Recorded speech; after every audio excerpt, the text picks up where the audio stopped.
At sabi niya, Job 1:21, naked I came from my mother's womb, and naked I will depart. The Lord gave, and the Lord has taken away. May the name of the Lord be praised.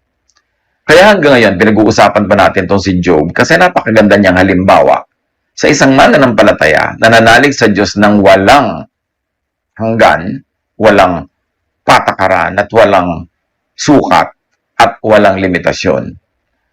Natanggal ang lahat ng kanyang mga pagpapala, namatayan pa siya ng lahat ng kanyang mga anak, naubos ang kanyang kayamanan, nabalot pa ang kanyang katawan ng sakit, tapos tinotorture siya ng wife niya. Sabi ng wife niya, why don't you curse God and die? Pero sabi niya, hubad akong dumating dito sa mundo na ipanganak ako? Hubad din akong aalis. Wala rin akong dadalhin. So, lahat ng tinamasa ko sa buhay, lahat ng aking na-enjoy, pahiram lang ng Diyos. At ngayong binawi niya, siya ang nagbigay, siya ang bumawi. Purihin ang Diyos. Purihin ang Panginoon. What an attitude! Halatang-halata na hindi siya masyadong na-attach sa mga ipinahiram sa kanya ng Diyos. Kaya nung binawi, bagamat masakit, syempre, malungkot, pero hindi yun ikinagiba ng kanyang pagkatao, ng kanyang espiritu. Nakatayo pa rin siya sa pananalig, bagamat natural na may dinaramdam. Nasaktan ang kanyang kalooban, pero hindi nawala ang pagtitiwala niya sa Diyos. How can we give thanks? Why should we give thanks sa kabila ng lahat ng nadaranasan ng marami sa ating paligid? Give thanks because it is God who gives and God who takes away. Kung ang Panginoon na nagbigay, ang Panginoon din ang bumawi, alam niya ang ginagawa niya. Nagbigay siya para maging mabuti siya sa atin at pati sa kanyang pagbawi. Kabutihan pa rin yun.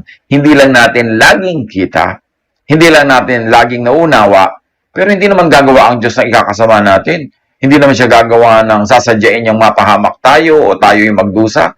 Laging para sa ikabubuti natin, bagamat kumisan, hindi laging agad-agad na intindihan natin na yung pala ay blessing.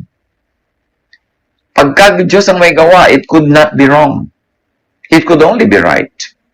It could only be for the best, even better, or for the good. It could only be necessary even. Sometimes it is not the most comfortable. Sometimes ang dealing ng Panginoon sa atin ay hindi yung pinakamasaya para sa atin, hindi pinakamasarap, pero at the very least, yun ang necessary. Yun ang hinihingi ng pagkakataon at siguradong mayroong dahilan. Kaya nga nung sinasabihan si Job ng kanyang asawa na, ba't di mo nalang sumpahin ng Diyos at mamatay ka na dyan? Total, ang dami-dami nang nawala sa buhay natin. Sabi niya sa Job 2:10, he replied, you are talking like a foolish woman. Shall we accept good from God and not trouble? In all this, Job did not sin in what he said. Give thanks because God has a plan for everyone, for you and for your family. Jeremiah 29:11, for I know the plans I have for you, declares the Lord, plans to prosper you and not to harm you, plans to give you hope and a future. May plano ang Diyos. Hindi alatsamba. Hindi siya nagpapabaya. Lagi siyang nakabantay. Alam niya ang nangyayari at alam niya kung anong dapat gawin ngayon para yung plano niya para sa kinabukasan ay maganap. God knows that plan. That plan is to prosper and not to harm you, to give you hope and a future, and all of us. That plan could even be to protect you from calamity that is unseen by you for now. Tulad ni Balaam, Balaam was being saved from going ahead to commit a grave mistake. He was being saved to go ahead to harm and to death. Pero sa biglang tingin, hindi niya yun naintindihan. Alam natin yung kasaysayan. Si Balaam nakasakay siya sa kanyang donkey. Pupunta siya sa pupuntahan niyang ayaw siyang papuntahin ng Diyos. Hinarang siya ng anghel ng Diyos na mayroong hawak na tabak at tatagayin siya. Pero yung donkey lang ang nakakakita doon sa anghel. Umiwas yung donkey hanggang tumama pa sa mga bato at pader yung mga paa at tuhod at binti nitong si Balaam. Nagalit siya sa donkey, hinahampas-hampas niya.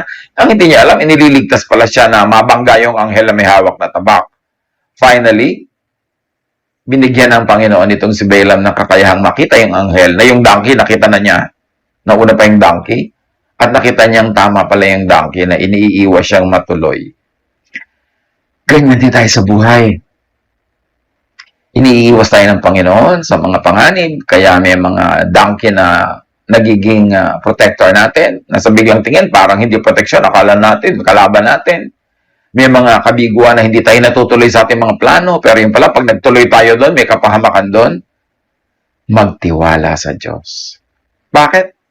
Kasi mahal niya tayo. Kasi alam niya. Kasi makapangyarihan siya. So, pag siya ang may bigay, pag siya ang bumawi, siya ang may kagagawan, this is all for the better and for the best. Ito ay para sa ikabubuti ng lahat ng sangkot. Huwag tayong maging short-sighted at huwag tayong magtiwala sa mabilis lang nating makita maunawa. Maraming hiwaga ang buhay. Isaiah 57:1-2. No one understands that the righteous are taken away to be spared from evil. Kahit nga ang pagpunta sa kabilang buhay, ang pag-uwi sa langit sa Diyos, yung tinatawag ng iba na pagkamatay, kahit yan ay may pagpapala sa mga tunay na minamahal ng Diyos. Kasi meron palang mga kinukuha siya para iligtas sa higit lalong mahirap na kalamidad. At dahil ang pagbawi naman sa ating hininga, ang pagbawi sa ating buhay ay hindi naman kamatayan ng kahulugan, tayo uuwi sa ating Diyos. Tayo pupunta sa ating Ama. So hindi yun talaga disadvantage. Malungkot lang sa biglang tingin ng mga namatayan, ng mga naulila, pero sa tingin ng Diyos, hindi yun dapat ikalungkot. Pero siyempre, hindi naman masamang malungkot ka kung ikaw yung namatayan, ikaw yung naulila, pero magtiwala pa rin sa Diyos. Because no one understands that the righteous are taken away to be spared from evil. Mas mapapahamak pa pala sila kung nanatili silang buhay dito sa mundo.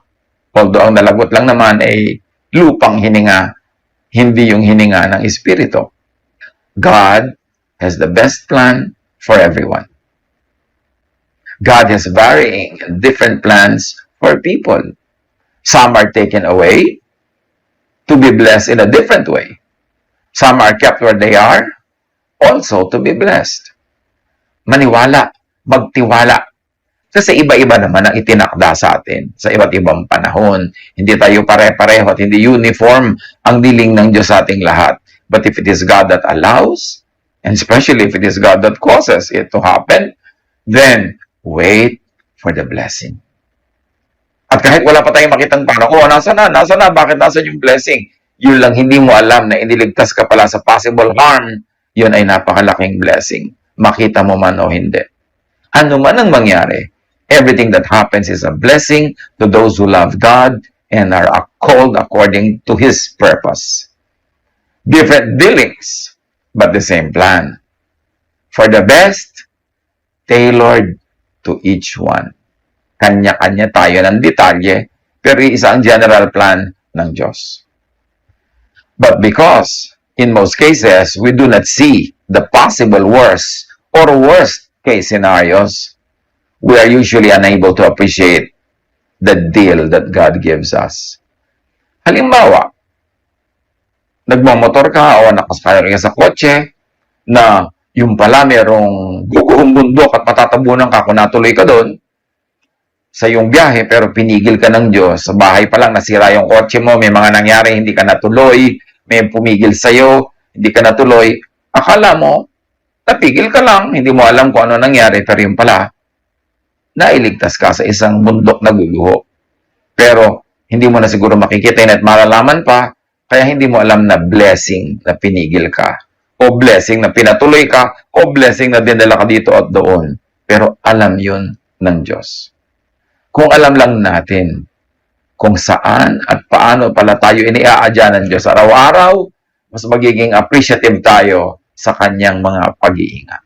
Being taken from point A to point B is not judgment or punishment. It is salvation from greater but unseen calamity. It is the next step in the journey. And note also, being kept at point A is also a movement to point A2. Kahit nandiyan ka, may movement pa rin yan. May nangyayari pa rin. Romans 8:28, for we know that in all things, God works for the good of those who love Him, who have been called according to His purpose. So give thanks because any and every situation is made by God. Do not moralize every situation. Kasi may mga situation na hindi talaga reward, hindi siya punishment, hindi liligtas lang tayo. O kaya ay meron lang na step na dapat maganap only after this step is taken. Ecclesiastes 7:14, when times are good, be happy. But when times are bad, consider this. God has made the one as well as the other. Therefore, no one can discover anything about their future. So, pag daw maganda ang mga pangyayari, magsaya. Pero sa pagtingin mo hindi maganda, isipin mo yan. Diyos din ang may gawa niyan. Ginagawa niya pareho yan. At yan daw ay ginagawa ng Diyos para rin hindi natin talaga ma-drawing kung anong gagawin niya sa atin sa buhay natin. So, lagi tayong aasa, lagi tayong susunod, lagi tayong mananalig, lagi tayong maniniwala. People do not know anything about the future, but God knows everything. Alam ng Diyos. Gawin natin comfort sa ating mga sarili na alam ng Diyos ang nangyayari. Alam niya ang hahantungan ng lahat. At tayo, parang mga tao sa chessboard na siya yung naglalaro, inilalagay niya tayo sa mga tamang mga lugar para sa ating ikabubuti. People do not know anything about the future, but God knows everything.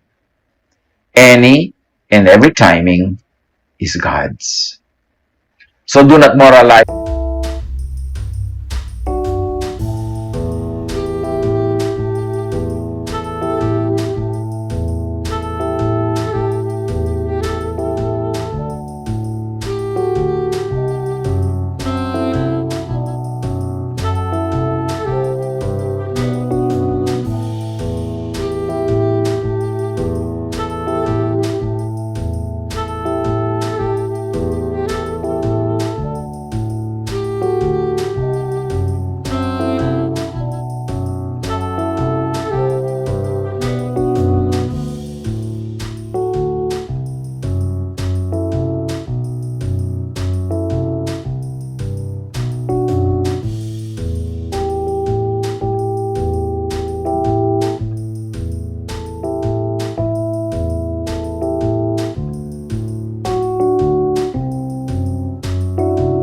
Every season or weather.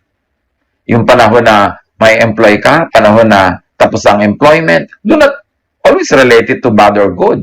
Nangyayari talaga yan. Everything happens. Ecclesiastes 3:1-3, there is a time for everything. There is a season for every activity under the heavens. A time to plant and a time to uproot. A time to tear down and a time to build. At kung i-extend natin yan, merong time na darating tayo sa isang lugar na meron tayong trabaho at merong time naman na mawawala na tayo doon at ilalagay na tayo ng Diyos sa ibang lugar naman. Merong time ng pagdating, merong time ng pag-alis, merong time na ganito, merong time na ganyan. Pero lahat yan, Diyos ang may takda. Being uprooted from point A means being replanted in point B. Hindi ka naman dinala sa ibang planeta, meron lang ibang pagdadalhan. At kung ibang planeta man, kung kasama mo naman ng Diyos, why not? Basta ang mahalaga ay nandun ka living in the center of God's will. Being torn down from point A means being rebuilt in point B. Importanteng isipin natin ang mga bagay na ganyan. Huwag tayong masyadong maging attached sa ating present situation. No situation is permanent, but God is permanent. And God's love is permanent. Kung ating matatandaan si Naomi, to escape a famine, Naomi and her family uprooted themselves in Bethlehem to move and to be replanted in Moab. Then difficulties in Moab made Naomi uproot herself and Ruth, ang kanyang naging manugang doon, to be replanted again in Bethlehem. And back in Bethlehem, Naomi found new blessings. Iisipin mo, sobrang nang na-attach si Naomi halimbawa sa Moab, sobrang na siyang nasanay doon, pero umuwi siya. Dinala siya ng Panginoon pabalik sa Bethlehem, at in fact, pagbalik niya doon, mas maasenso pa ang buhay niya kesa nung dati, bago siya umalis. Hindi ibig sabihin yan na lahat ng babalik ay mas maasenso materially. Pwedeng yes, pwedeng half, pwedeng no, pero ang mahalaga, kung dinadala tayo ng Panginoon sa isang lugar, siya ang may alam. Maaaring inililigtas niya tayo sa calamity kung hindi niya tayo inilipat, o kaya ay may maganda talaga siyang plano, or both of them can be correct. Manalig, magtiwala, tibayan ang loob. But those who will stay under the same and move to rearranged and new conditions, thank God pa rin. So yung aalis, thank God. Yung mananatili, thank God. Yung nanatili pero may pagbabago ang pananatili, thank God pa rin. Pray for new forms of blessings. Pray for sight to see new forms of blessings. Sa Numbers chapter 22, makikita natin nga ang kasaysayan ni Balaam na kanina ay ating binanggit na aalis siya, pupunta sa isang lugar, pinigil siya ng Diyos. Hindi niya alam na Diyos ang pumipigil sa kanya, kaya pinagpilitan niya hanggang siya ay masaktan, hanggang siya ay mahirapan, pero finally nalaman niyang Diyos pala ang may kalooban na siya ay mapigil, at least at that time, at nung nalaman niya yon, nag-surrender siya at nag-submit. Maraming ganyang mga kasaysayan sa ating buhay. 2 Kings 6:15-17. Ang background, si Elijah or Eliseo, sabi niya sa hari ng Israel, ang kinalalagyan ng mga kalaban, kaya't hindi nagtagumpay yung mga kalaban na magapi ang mga hukbo ng Israel. Nagalit siyempre yung mga kalaban kay Elijah at pinaligiran ng lungsod ng napakaraming kabayuhan. Nakakatakot dahil kitang-kita mo yung threat. Kinabukasan ng umaga, lumabas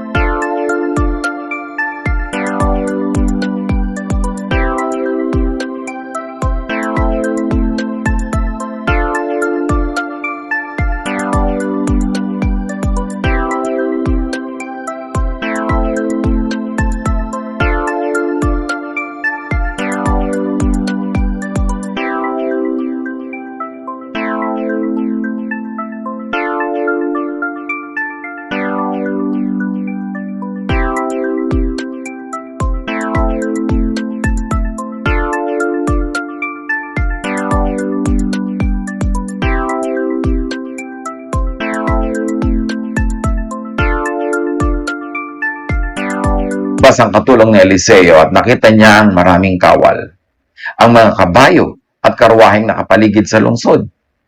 Sinabi niya, Guro, paano tayo ngayon? Sinabi ni Eliseo, huwag kang matakot, mas marami tayong kakampi kaysa sa kanila. At siya ay nanalangin, Yahweh, buksan po ninyo ang kanyang paningin nang siya'y makakita. Pinakinggan ni Yahweh ang kanyang panalangin at nakita ng katulong ni Eliseo na ang bundok ay punong-puno ng mga kabayo at karwaheng apoy na nakapaligid kay Eliseo. Dito naman, nakita ng katulong ni Eliseo yung threat, yung mga sundalo ng kalaban. Ang hindi pala niya kita, ay yung nakikita ni Elijah. Nanalangin si Elijah na ipakita rin ng Diyos sa katulong niya ang dapat sana'y makita niya para mapayapa siya. At ibinigay yun ng Diyos. Nakita bigla ng katulong, ang dami palang nakapaligid sa kanilang chariots of fire. Mga anghel ng Diyos, mga nag-aapoy na karwahe at mga anghel na nakapaligid kay Elijah para si Elijah ay hindi masugod ng napakaraming kabayuhan na kalaban. So yung visible enemies, ang nakita ng katulong kaya siya natakot. Sa buhay din natin, baka merong mga visible threats na doon tayo nakatuon, yun lang ang nakikita natin, natatakot tuloy tayo. idalangin natin na makita natin ang spiritual eyes natin na maraming chariots of fire, maraming protectors na ibinibigay sa atin ng Diyos na hindi lang natin kita. So whether we see or not, what we should do is to trust in God because God knows His plans for us, God loves us, and God's decisions are always the best for us. Anong application ng mga pinag-aralan natin na yan sa kalagayan ng bawat isa ngayon? Humaharap ang marami sa atin sa maraming challenges. Yung iba humaharap sa mga pagbabago ng sitwasyon, pagbabago ng lugar, pagbabago ng details. Pero tandaan nyo, merong hindi nababago, ang Diyos. Ang kanyang pag-ibig, ang kanyang mga pangako. Yun ang panghawakan natin. Security is not in any place, but it is in the presence of God. Our well-being is not where we are employed, where we work, where we live, but if we live in the center of God's will. Maaring merong mga inconveniences, merong mga difficulties ang pag-adjust, pero lagi naman binibigyan tayo ng Diyos ng provision para mapagtagumpayan natin ang lahat ng dapat nating harapin sa buhay. Sabi nga ni Job, the Lord gives, thank you. The Lord takes away, thank you pa rin. Wala dapat duda, walang pagtatampo, walang mga kung ano-anong unnecessary negative emotions. Natural, may mga konting lungkot dyan, may mga konting concern, pero don't turn it into an anxiety. Because security is the presence of God. It is living in the center of God's will. Mabuhay tayo ng